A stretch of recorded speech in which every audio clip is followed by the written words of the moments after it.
Bienvenue sur Autoplus.fr au programme de ce vendredi 13, les Français et leur voiture.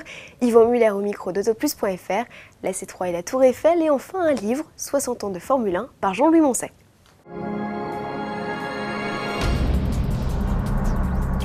Avez-vous déjà calculé le temps que vous passiez dans les transports chaque jour? Non?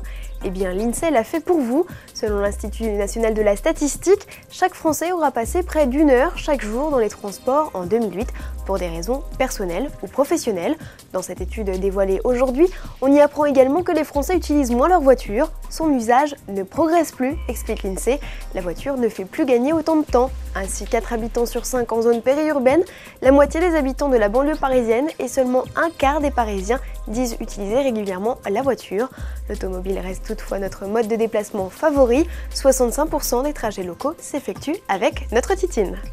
Depuis le 22 octobre 2009, la Tour Eiffel profite d'illuminations inédites, un cadeau offert à la Dame de Fer à l'occasion de son 120e anniversaire. Citroën, qui fête en 2009 ses 90 ans, a d'ailleurs profité de la fête pour lancer sa nouvelle C3. Le constructeur au chevron avait donc posté autour de la Tour Eiffel sa nouvelle citadine pourvue du pare-brise panoramique.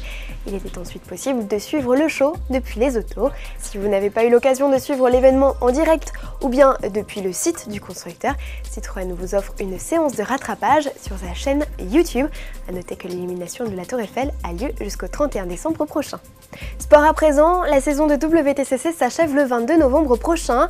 L'ultime manche qui se déroulera à Macao permettra peut-être à Yvan Muller, le pilote français de l'écurie Seat, de décrocher un nouveau titre de champion du monde après son succès en 2008. L'Alsacien n'est en effet qu'à 2 points du leader, son coéquipier Gabriele Tarquini. Alors comment aborde-t-il cette dernière course? Réponse en images. Jouer un titre de champion du monde à Macao, c'est compliqué et on a tendance à rouler un petit peu avec de la retenue parce que la moindre erreur, encore une fois, se paye cash. Donc je pense que ce qui peut déterminer un petit peu le résultat, ce sera aussi la façon d'aborder ce meeting avec plus ou moins de pression et pouvoir justement rouler de façon libre en n'étant pas trop tendu. Rendez-vous le 22 novembre prochain pour connaître l'issue du championnat. Et puis lors de notre rencontre, nous avons également parlé Formule 1 avec Yvan Muller. Si vous êtes intéressé par le sujet, l'interview du pilote est à retrouver sur le blog de Jean-Louis Moncey.